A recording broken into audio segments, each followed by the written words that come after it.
Good evening, everyone. I'm Abby Limbersky, and I'm the Director of Programs at City of Asylum. It's such a pleasure to gather with all of you this evening, so many of you, on City of Asylum's virtual programming channel, The Show Must Go Online. Just a quick moment of housekeeping before we dive into this talkback. We are so fortunate to be joined by the filmmakers Donna Roberts and Chip Hoffman this evening. They are eager to answer your questions. So if you do have questions, please post those using the Ask a Question button that you see down below this video rather than the chat box. Tonight, we are honored to welcome Chip and Donna and to be presenting their film in partnership with the Sabira Cole Film Festival. This film, in addition to a powerful and vital message about the importance of connection, community, persecution, of resilience, and of caring for your neighbor, this film has an interesting connection to Pittsburgh, including workshops with the narrator and Pulitzer Prize-winning author Alice Walker. These connections were made possible by the great Sabira Cole and the Sembène Film Festival, which Sabira founded. Donna will tell us more about the work with Sabira and that Pittsburgh connection to the film in just 1 minute. Tonight, I'm also glad to be joined by Mike Hill, who I think we'll see soon, who is co-director of the new Sabira Cole Film Festival and Sabira's brother. I'm going to turn things over to Mike to talk more about the film festival and to introduce us to our filmmakers. Welcome, everyone, and thank you for joining us this evening. My name is Mike Hill. I am Sabira Cole's younger brother, and I am the logistics director for the Sabira Cole Film Festival. We want to thank everyone for their support and especially for the opportunity and blessing to be able to work with City of Asylum over the summer to present 3 films, the last of which has been Yemenja. The Sabira Cole Film Festival, our goal is to present in November a juried film festival that will be centered in Pittsburgh, but presented virtually and available for free across the country and across the world. So please reach out to us. We want to hear from you. And we also want to hear from you and continue to serve you by showing you quality films that explain, celebrate, and start great conversations about the Pan-African experience. On that note, I want to go back to Yemenja, which was an amazing film, and introduce our filmmakers.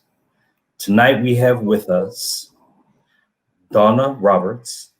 Donna has been living between North America and Brazil since 1997.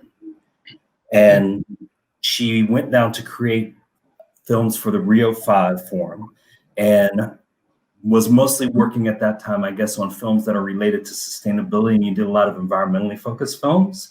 Donna's background is actually in environmental studies. In the process of going back and forth to Brazil, she kind of obviously, I guess you can tell from the film, fell in love with both the community, the Candomblé religion, and those powerful women that were a part of that community. And that's how we got Yemenja.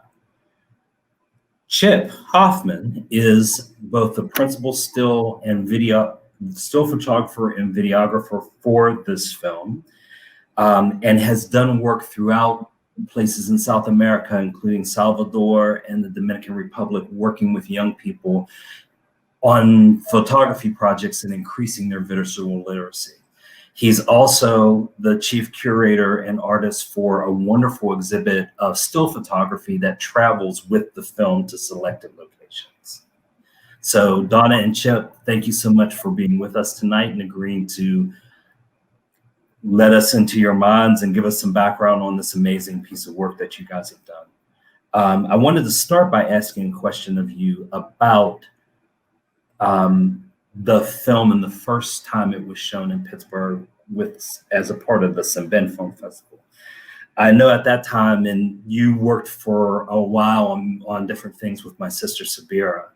And one of the big things was doing this big festival around the film where you brought women and girls together from the Pittsburgh area to kind of talk about and build together.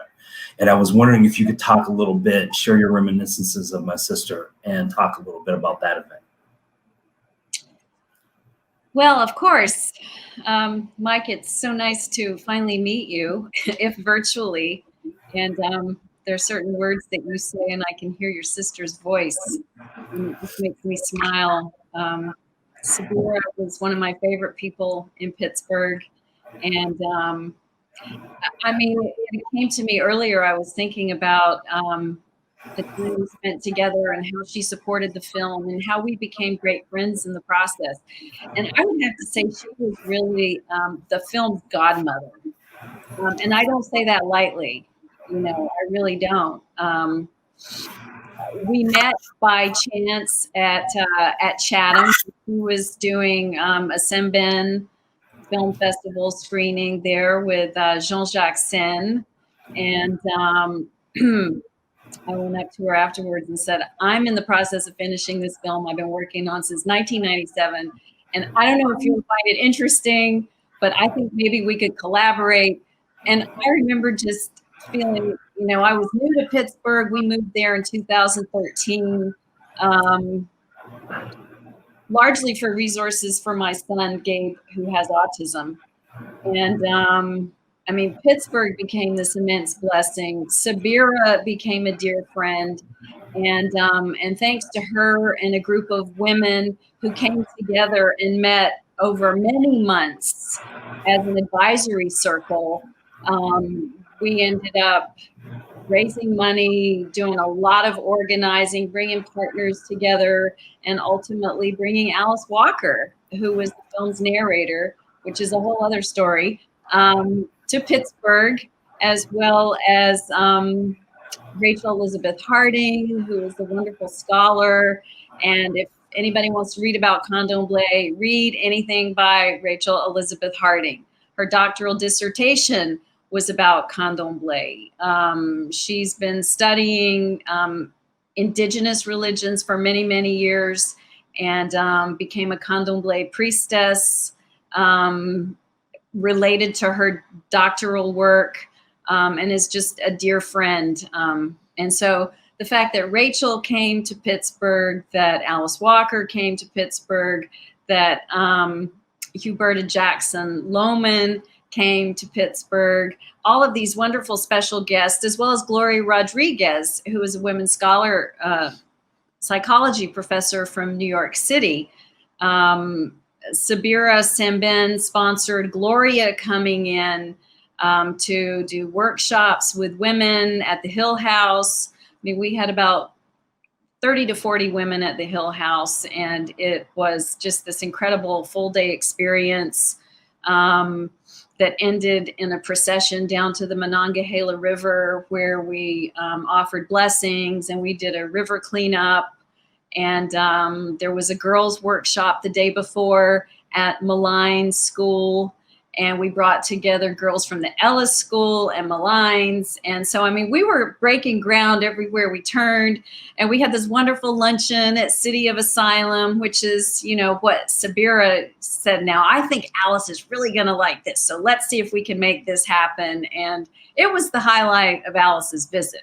I mean, I hope the screening and discussion at Chatham University, which had, there were about 1,000 people who came, was the highlight. But truly, she loved going to City of Asylum, and that was Sabira.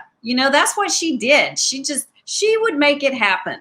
And when we would have our advisory circle meetings around my dining room table or in our back garden, when it got warm enough, Sabira would be the first person to arrive. And, finally everybody else would trickle in, and there'd be chit chat. And Sabira would just be sitting there, and she would go, well, are we going to get on with it? It's like, we got business to do here, people. We're not here for a party. So I just, when we learned that she passed in February, I mean, I just kind of fell to my knees and started weeping, because she had become such a dear friend and ally. And, you don't often meet someone professionally that then becomes much more of a friend than someone you're collaborating with professionally. There's so much more I could say, but I'll stop there for now. I know it's these events are sometimes bittersweet for all of us, especially our family members, in terms of there's great memories, but we still have to recognize that she's gone. But I wanted to start sharing some questions, and Abby's going to jump in here and fix me when I make mistakes. So someone asked the question, has there been any progress for the religion and environment in El Salvador since the making of the film? We're talking about Salvador da Bahia in Brazil, the state of Bahia. And I mean, in terms of progress, it kind of depends on how you define progress, right?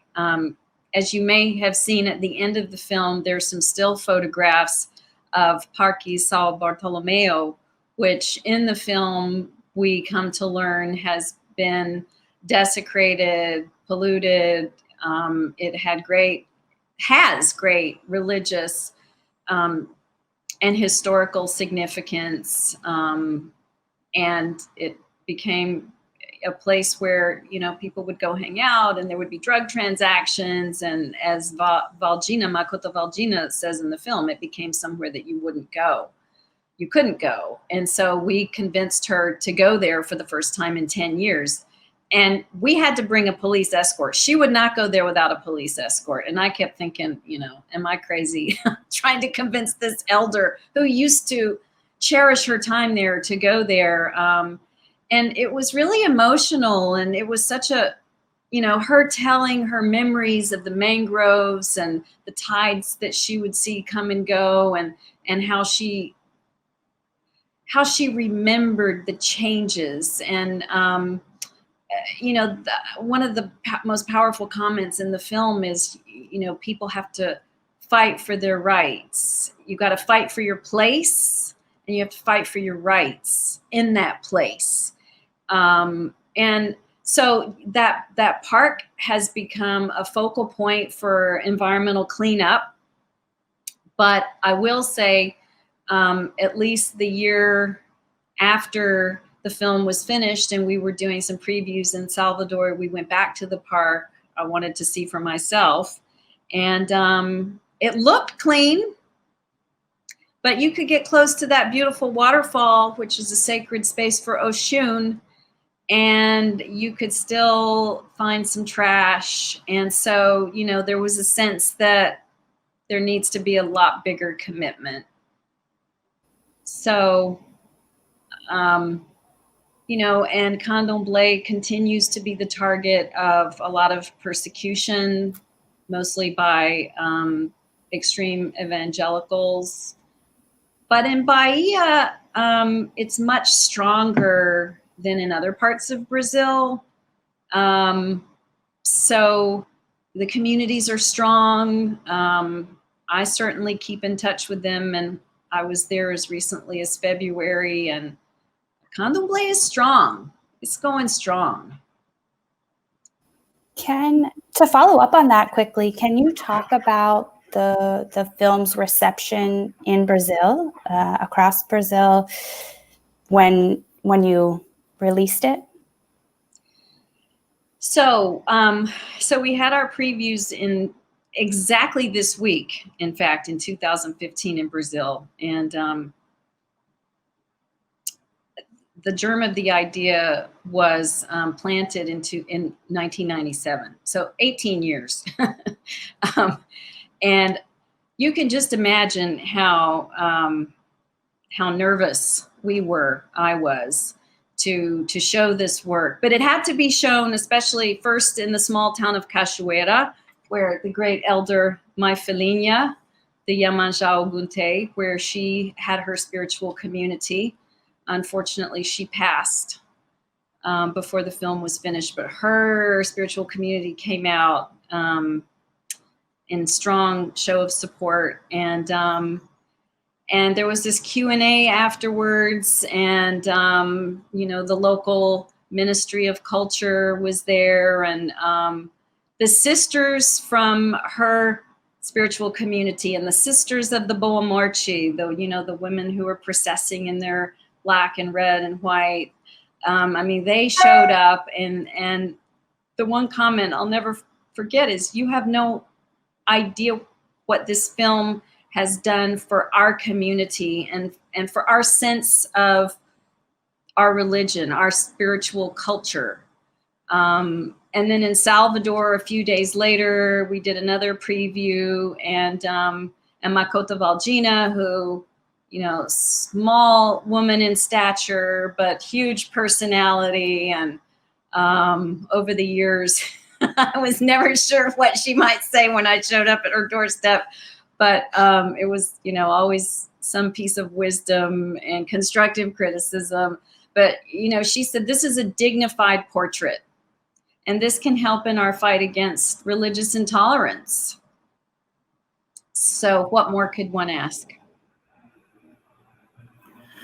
With that said, we have another question, and the question is there representation participation of those of the Candomblé in local and national power structures and politics? Or do they have representation in the larger culture in a positive way? Do they have power and ability to express that power? Well, absolutely. I mean, if we just look at the women in our film, 3 of whom have now passed. Makota Valgina was on, you know, the health commission with the city of Salvador. Denise Ribeiro is a PhD who has had a strong influence on the policies related to healthcare regarding African descendants, and making sure that traditional African medicine was recognized and is recognized formally within the, you know, powers that be and the systems. Ekerisinya with Casablanca and the health fair that she put together. That started out just at her Tejedo or spiritual community, and ultimately spread to be something that the religious communities and medical schools throughout the city. And this is a city of 3 million people, right? We're not talking a small town. Salvador's a pretty big city. It was the first capital of Brazil. So these women, and Stella do Oxóssi, my goodness, I mean, she wrote a column in the local newspaper until, you know, not long before she passed in her early 90s. So yes, absolutely. Well, and it's also really ingrained in the populace. So, you know, February 2nd every year is the Festa de Yemenja in the city there in Salvador, and I think it's nearly 500,000 people go to the sea to give their offerings of flowers. And so these are people of all walks of life and all levels and stratas of power. And even at New Year's, there are the gifts to the sea and the candles lit and people wearing white. And on Fridays, you'll see a lot of people, men especially, wearing white as a sign of honor to Oxalá. Wow. That's beautiful. Did you want to jump in? I was just going to ask the next question about the beautiful women that are featured. So we have a question that says, is the Candomblé matriarchally dominated, or did you just choose to focus on the women in the film? Both. So it's not matriarchal in the strict anthropological sense of the term. And as part of my grounding in my degree in environmental sciences, I actually focused on Brazil. And so not only was this film part of my education, but I did formal education that also focused on Brazil and Brazilian women educators, socio-environmental educators. And in my anthropological courses, I learned that, you know, a matriarchal society has very strict definitions. And so if we look at that, it's not. However, the most traditional, oldest tejedos in Bahia, at least, because that's where I focused, their leaders are women, and will forever be women according to the rules established by the founding mothers. And Casablanca, as they said in the film, it it's the oldest official tejedo on record. I can hear Ketty's voice in my ear right now. And as she said, the founders decided that this is how it would be. And I asked on several occasions and have done all kinds of, reading as to try to understand. So why was that? Was there a specific reason? And Ketty especially had said, well, certainly there could have been persecution, or a lesser recognition perhaps in their communities in Africa, but we can't say for sure. All we know is that our founders decided this is how it would be, and so we respect that, and that's the rule. And so that's also what it's like at, my Stella do Oxóssis Tejedo.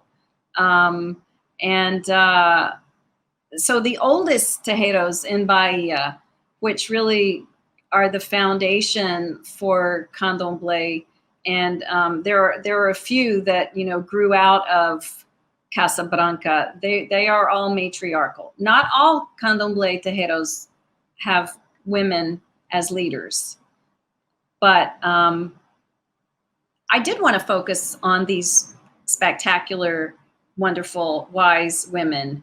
But it wasn't just because I was interested. It was because they truly represent the apex of leadership among Candomblé. So we have another question. Do you think if Candomblé is finally recognized and respected as a religion, which would most likely have individuals gravitate toward practicing Candomblé, would that help with the cleanup of the environment by the local communities as well as on a government level? Well, I asked that question every time I had a chance to. And at least when we were doing our shooting and our interviews, there was a sense that the people who were very devoted to ecological causes were in the minority, but that there is clearly this great reverence for the natural forces. The Orishas represent and are reflected by the forces of nature, the wind, the waters, fire, the air, etc. So, I mean, to me, as an outsider, it is the logical question and strategy, if you will. So I always went with that question.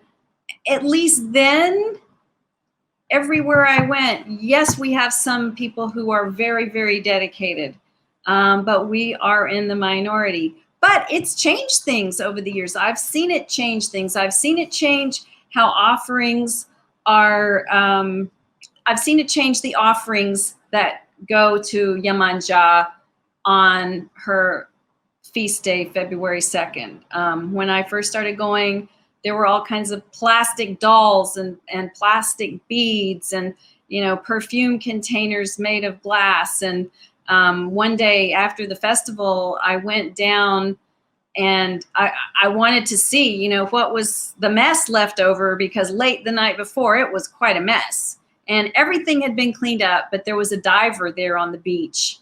And he said, "You should see the bottom of the sea." He said, "Things are changing, but now when I was there in February, I went down to the Casa de Yemenja, and I was so happy to see that there were like 5 people within the Casa de Yemenja, the permanent altar, and they were picking through. And so anything that could be repurposed, recycled, what have you, this stuff would go to a nursing home and this stuff would go to a kid's craft. And there were many, many, many more flowers. And, my Stella especially had made it one of her personal missions to help raise awareness about, offerings must be biodegradable, as did Makota. When you think of, just to my right is the beautiful Lake Champlain.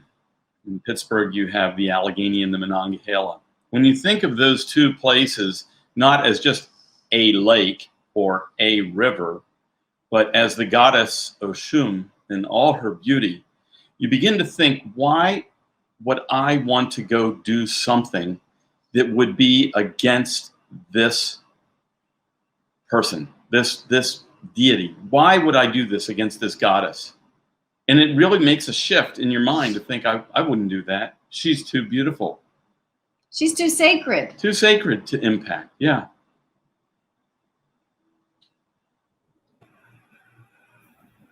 So we have a couple more questions. How are the well, no, I already asked that question. Another question is, are youth in the community adopting the practices of the elders, or are they straying from the core beliefs like many other traditional religions? So what do you see as kind of the future of candomblé among young people in Brazil? Well, one of the things that struck me and Chip when I introduced you to Bahia, I think, and especially when we were in production, was that in the candomblé communities, in their celebrations, in their rituals, there are always young people, right? You saw that in the film. That was not unusual. That's common. And I mean, the thing is, Makota Valgina said to me once, we're going to call it a religion. So you've got something to associate it with. And in the wider community, we're going to call it a religion because we want the same respect that, Christianity, for instance, has. And remember, Brazil's the largest Catholic country on the planet. But this is a worldview. This is a culture. This is the way we live our life from, sunrise to sunset, from Monday to Sunday. This isn't something we do one day a week. This is how our families live and thrive. And this is how we teach our children and learn from our elders. And so it's so much more than a religion, that it's almost not a good comparison. But I've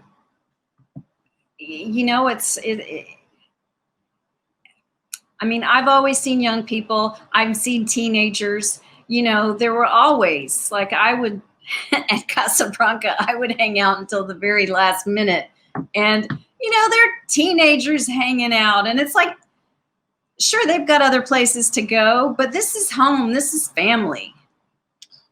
Part of the movie in Pittsburgh at Chatham was also the exhibition of goddesses of nature. And the summer before the exhibition, I worked with children out at Keith Murphy in McKeesport at the Village for Healthy Learning Institute. And part of that whole process is we made handmade paper, but it was really about how the children saw themselves as part of the natural world. So they embellished and painted these large, we made very large pieces of handmade paper. I mean, like 3 feet by 6 feet or 8 feet. And then they laid down and traced themselves, painted themselves on that, painted the paper. And then we took those and they were part of the exhibit alongside the photographs.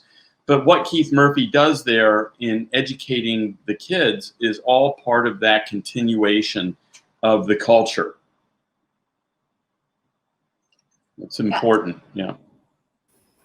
Yeah, that's a beautiful thing. I mean, when you were talking about the religion, I was kind of thinking, and you were saying that it's more than religion, I was kind of thinking, really, that's how every religion should be. It should be something that you live rather than just something that you go do one day a week. But right. So I'm going to. And you saw in the film the small children in the film, and I thought that was important that was included, and they're wide-eyed and watching what's happening, and that I may say was, I think, around 11 o'clock at night or midnight. I mean, those festas would go until 2 in the morning. My Felinia was up dancing and part of that whole festival at 2 o'clock in the morning. Same with Casablanca. Things don't get going until about 1:32 in the morning. Sounds like a heck of a lifestyle. Sounds like a heck of a community. Are Are candomblé terreiros in other parts of Bahia, outside of Salvador, or in other states in Brazil? So yes.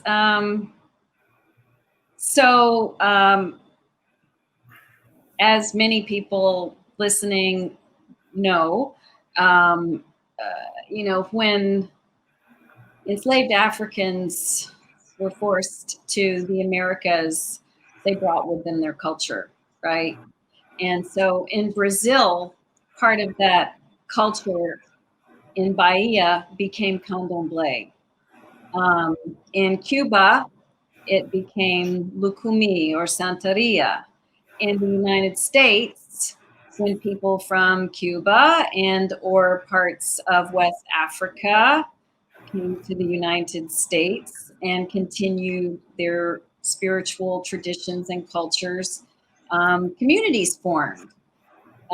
So candomblé does exist outside of Salvador and other parts of Bahia.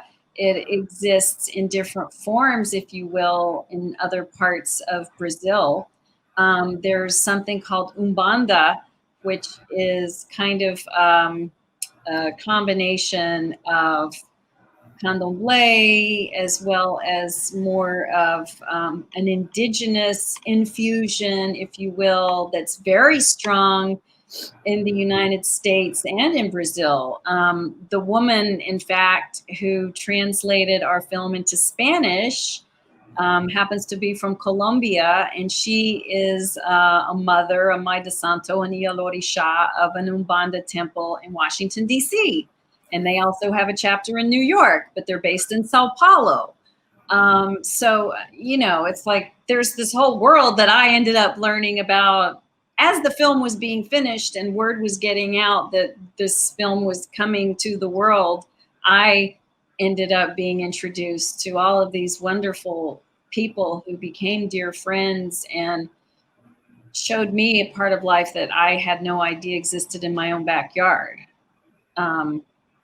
Yeah. Sounds amazing.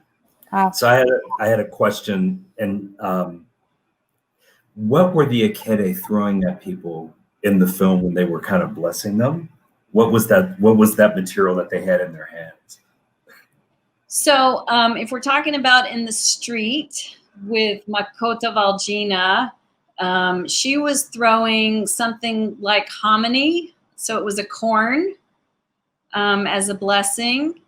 And my Falinha in her terreiro in Cachoeira was also throwing popcorn. So yeah, that's what it was. So unfortunately, we have time for just one more question. And so the final question is, what attracted you?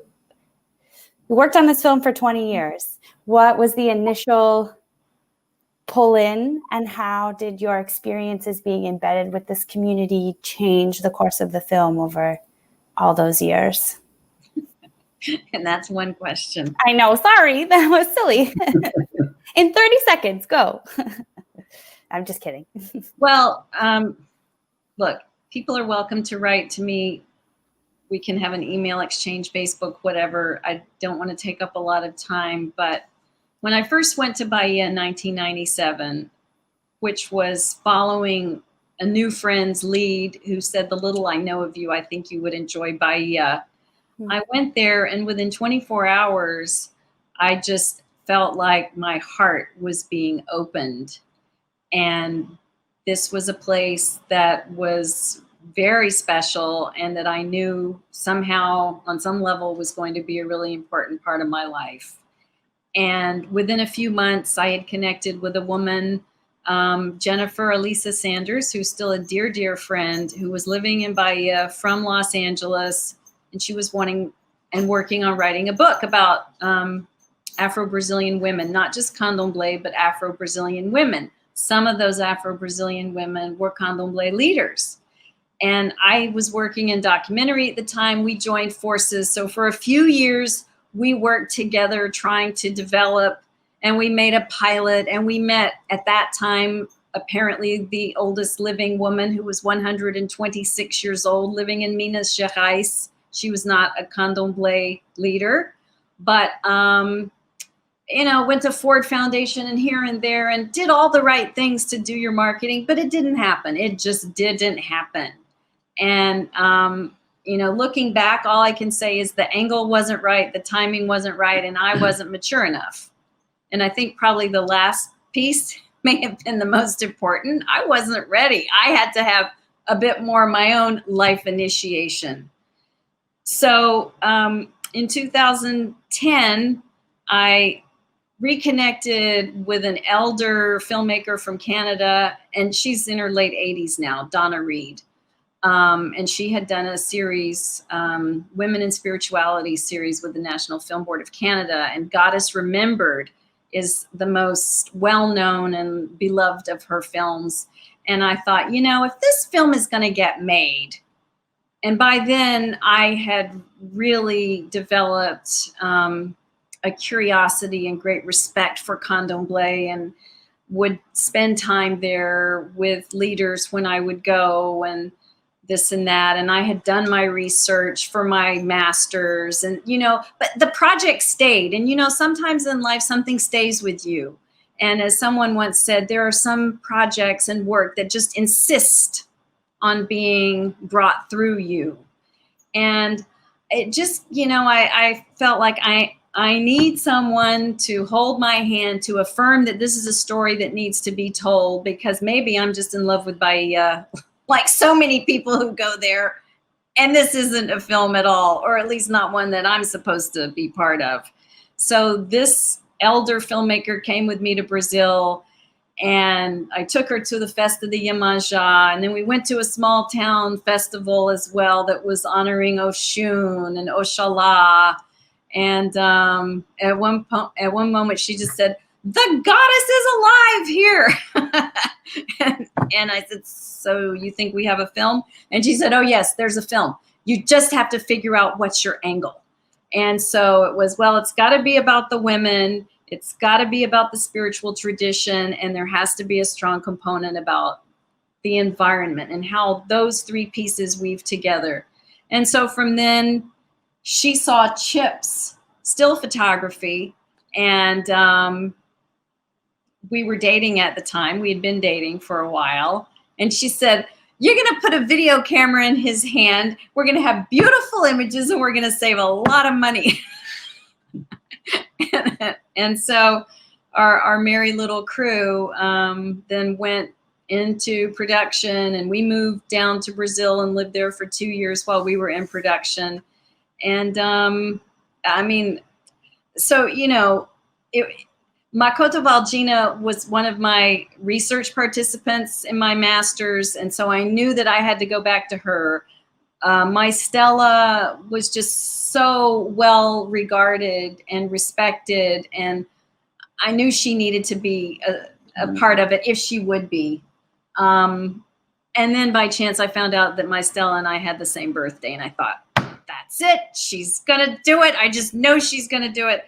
But, it was just like persistence, and never giving up. And, thank God we got to Pittsburgh and got the funding from the Pittsburgh Foundation and the Heinz Endowments and met Sabira, and got all that beautiful support from the community.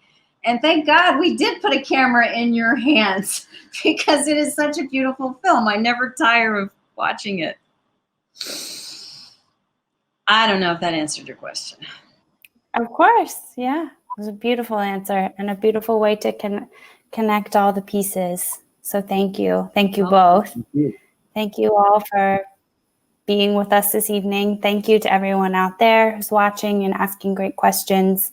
Thank you for gathering with us. And with that, we say good night. Good night, everyone. Thanks again. Obrigado. Thank you. Ciao. Yes. Ciao, ciao. Feel free to be in touch. YemenjaTheFilm.com.